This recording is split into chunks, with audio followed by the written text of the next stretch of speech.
តែក៏ជា example ឲ្យយើងយល់ឥឡូវលោកគ្រូចង់បានរូប emoji មួយប៉ុន្តែអាចបើកភ្នែកបានបាទនេះភ្នែកបាទនេះបែបនេះ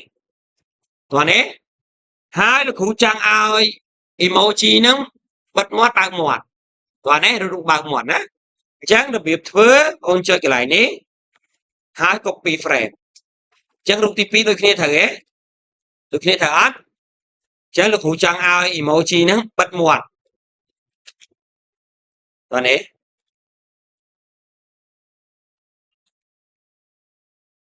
បាទហើយយើងកំណត់អានេះយើង preview មើលបាទនេះ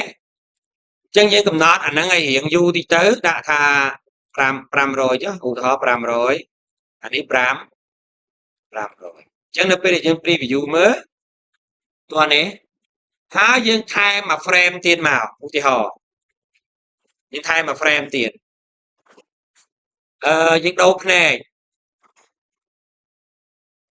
ឧទាហរណ៍ណាសូមដូរភ្នែកភ្នែកតិចទៅ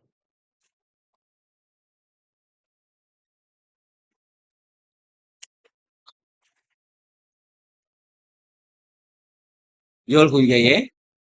អញ្ចឹងយើងនឹងទទួលបានរូបភាព animation ដែរបាទណាយល់ទេនេះបែបនេះអញ្ចឹងបងត្រូវចាំថានៅពេលដែលយើងបង្កើត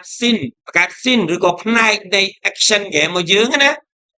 ផ្នែកនៃ game របស់យើងឧទាហរណ៍យើងចង់បានតួអង្គហ្នឹង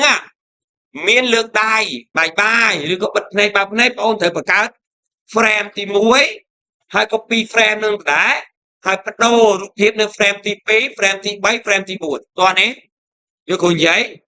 អញ្ចឹងរូបភាពដែលបងឯងឃើញនេះគឺជារូបភាព3សន្លឹកបញ្ចូលគ្នាយកគ្រូនិយាយរូបភាព3សន្លឹកបាទណាអូខេ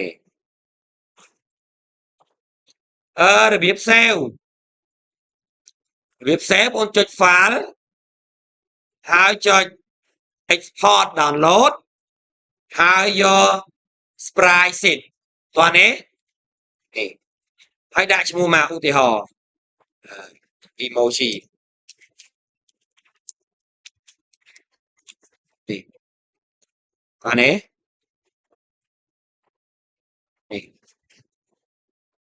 នៅពេលដែលបងអូនបើកនៅធម្មតា download មិញដាក់ emoji download ដាក់មិញដល់ទៀតទៅបាត់ចុច file នេះ export download យក sprite ដាក់ក្នុង download ដាក់ក្នុង picture emoji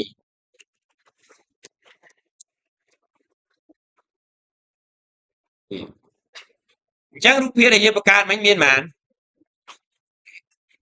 តោះនេះហេតុអីមិនឃើញទូចភាសាអីភាសា pixel ដែលយើងដាក់ទូចយល់ទេនេះអញ្ចឹងរូបយើងមានប៉ុន្មាន3នៅពេលដែលយើងដាក់នៅក្នុង game យើងឲ្យ action នឹងផ្លាស់ប្ដូរទៅមានចលនាយកគ្រូនិយាយបាទ